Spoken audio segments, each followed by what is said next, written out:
Fala concurseiro, fala concurseira, tudo bem? Aqui quem fala é o professor Vinícius Guinanti, professor de Informática e Tecnologia da Informação, e na aula de hoje nós vamos responder uma dúvida que surgiu lá no nosso Instagram, que é a diferença entre IPv4 e IPv6. Você sabe a diferença? Então deixa um comentário aqui abaixo que eu quero saber o que você sabe sobre IPv6 e sobre IPv4. Bom, vamos responder essa dúvida então depois da vinheta.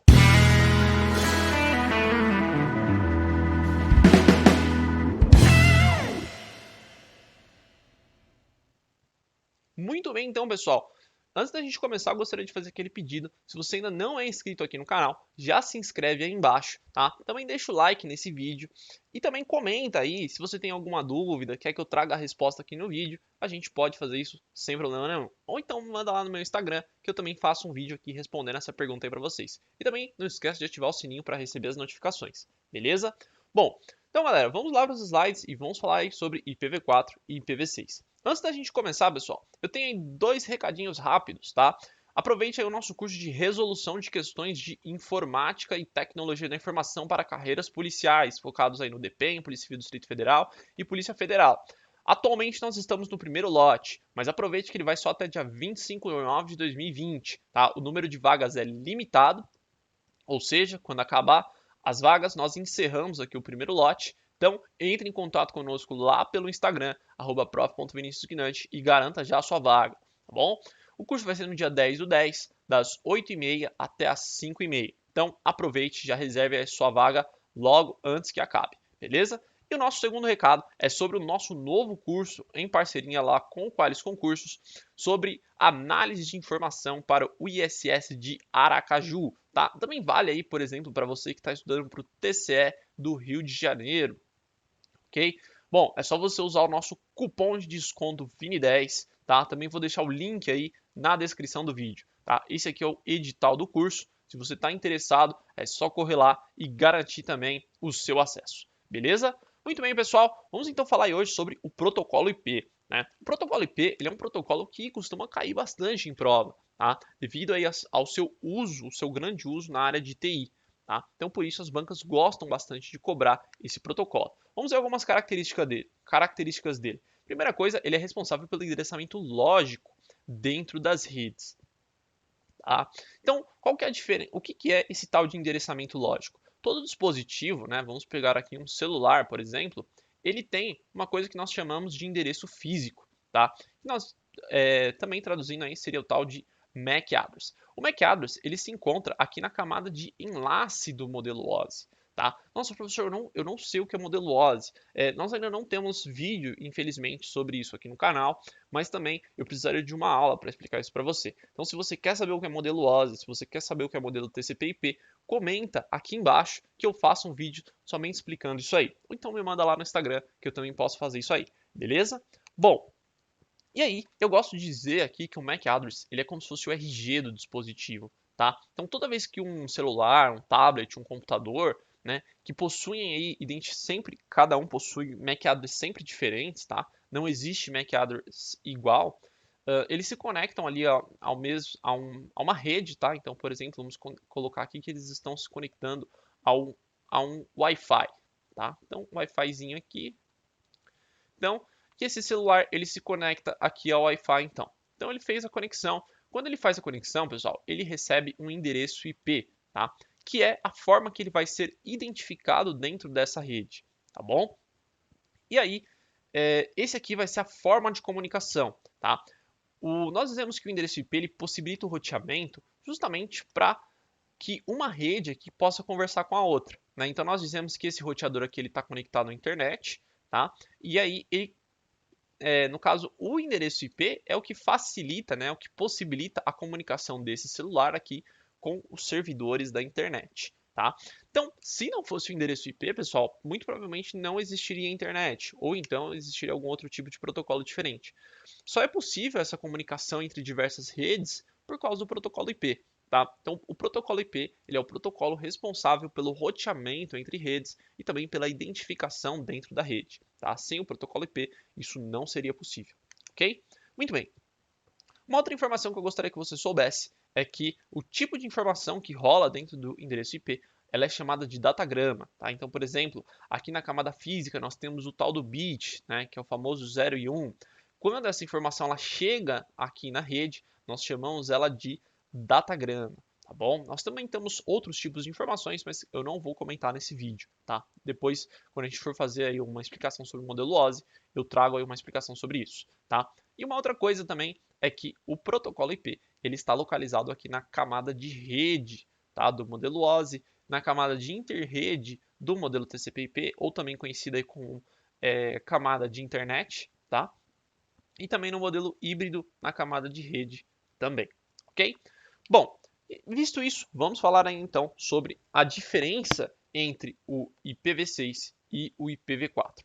Bom, o IPv4, pessoal, ele esse número, né, que vocês estão vendo aqui, ele é nada mais, nada menos do que a versão do protocolo IP. Então aqui nós temos a versão 4, aqui nós temos a versão 6. Tá?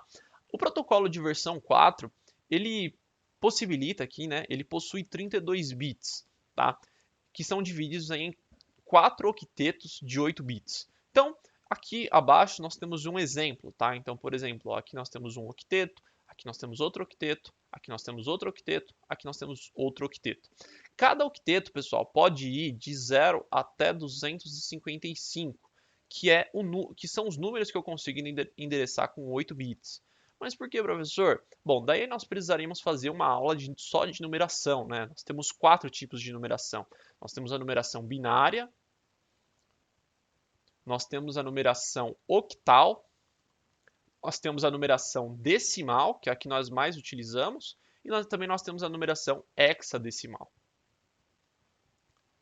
Então, por exemplo, a numeração decimal é aquela que vai de 0 a 9, né? 0 a 9. A numeração binária é aquela que só possibilita o 0 e o 1, tá? Então, aqui, para eu endereçar o endereço, para eu fazer o endereço IPv4, eu só consigo fazer com 0 e 1, tá? Aqui, isso que vocês estão vendo, né, este número aqui, ele é um número binário, só que convertido para o decimal, tá? Então, por exemplo, como é que eu represento o número 1 em linguagem binária? Dessa forma aqui, ó, 1, 2, 3, 4, 5, 6, 7, 8. Então aqui eu tenho 8 bits, tá? Eu tenho 8 bits aqui. E com esses 8 bits eu consigo representar o número 1 dessa forma. Então eu tenho 7 bits com o número 0 e 1 bit com 8, tá? É por isso que nós dizemos que aqui são 8 bits, ok?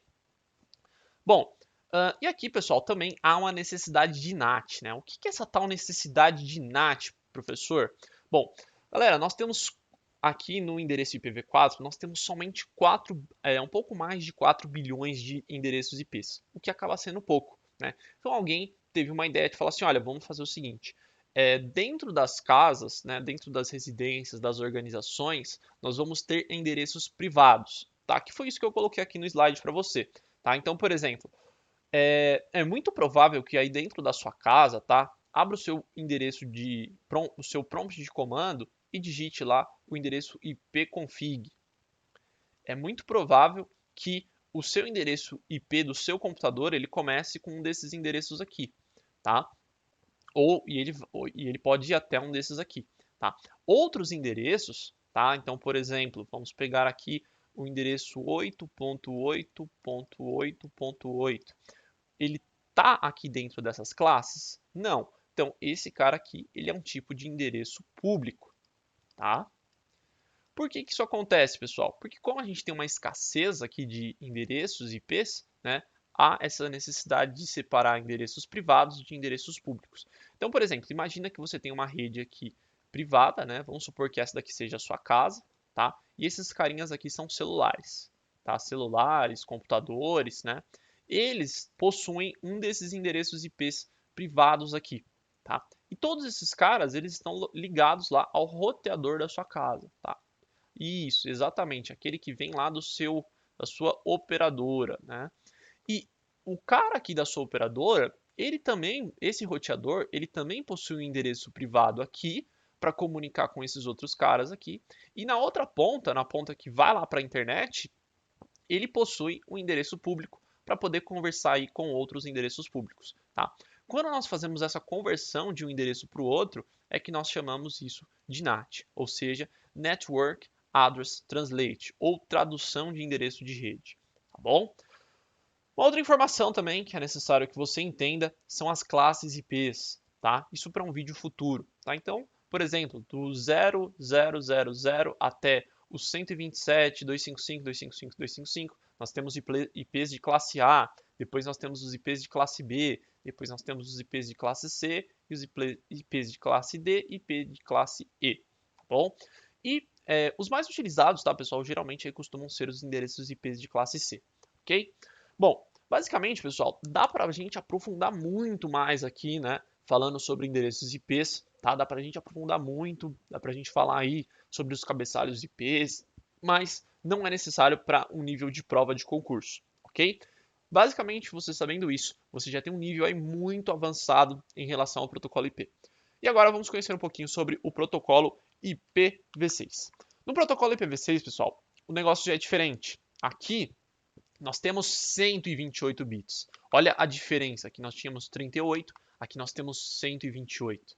Tá? E aqueles 4 bilhões que nós podíamos endereçar aqui, nós temos agora 341 decilhões. Um valor aí de 2 elevado a 128, né? Que é um número muito grande. Tá? Então, qual que é a novidade aí? Apesar de eu falar novidade, pessoal, não confunda porque o endereço IPv6 ele não é um protocolo muito novo, tá? É um protocolo que foi criado lá na década de 90, mas que ele perdura aí, ele se mantém muito atualizado hoje devido à sua gama e à sua grande quantidade de endereços IPs, tá bom? Então, aqui nós temos um exemplo aqui de endereços IPs. E olha que legal, ele não utiliza a numeração binária, tá? Ele utiliza a numeração hexadecimal. A numeração hexadecimal, pessoal, ela vai de 0 a 9, tá? Então, só aqui nós já temos 10, tá? E depois ela vai de A até F, tá? Olha que bacana. Então, se a gente for parar para pensar, nós temos aqui, ó, letras no protocolo IPv6, tá? E essas letras, elas também são representadas aí por bits, tá? Então, por exemplo, se nós fôssemos fazer aqui uma tradução desses blocos, então, por exemplo, como eu coloquei aqui para vocês, ó, cada bloco desse cara aqui, ó, ele tem 16 bits. E ao todo nós temos aqui, ó, 8 blocos. Os blocos eles são separados aqui por 2 pontos, tá? E aí você consegue ir aqui, né? Você tem um grupo de 8 blocos de 16 bits cada um, né? Bom, isso aqui que eu coloquei, pessoal, esse exemplo aqui abaixo, tá? Ele é uma abreviação do protocolo IPv6, tá? Como assim? Repara que aqui nós temos esses 2 pontos repetidos, tá? O que que significa esses 2 pontos repetidos? Significa a abreviação desses zeros aqui, ó, tá? Significa a abreviação desse monte de zeros aqui. Então, para eu não precisar ficar representando isso dessa forma, eu consigo deixar isso aqui. E repara que sempre que o zero ele aparece primeiro, ó, a gente acaba deletando ele, tá? Então, por exemplo, aqui eu tenho 00, mas aqui eu já começo com AD. Aqui eu tenho a 000 e a letra F, mas eu já acabo começando com F. Por quê? Porque eu tenho muitos zeros repetidos aqui, tá? E, obviamente, pessoal, aqui não tem a necessidade de NAT, tá? Ou seja, o endereço IPv6, pessoal, ele também já é aplicado a um outro conceito que nós chamamos ao conceito de IoT, que é o Internet das Coisas, em que pretende-se aí que, por exemplo, que cada dispositivo possui um endereço público. Então, por exemplo, nós temos ali endereço para geladeira, endereço para sua televisão, endereço para todo mundo, sem a necessidade de fazer roteamento, devido aí à grande gama, à grande quantidade de endereços que o endereço IPv6 propõe. Beleza? Bom, pessoal, então basicamente por hoje é só. Deixa aí mais uma vez as nossas redes sociais. E se você tiver alguma dúvida, manda aqui nos comentários. Eu vou deixar aqui mais alguns vídeos para você assistir e te espero na nossa próxima aula aí para as nossas 5 questões. Um grande abraço e até lá. Valeu!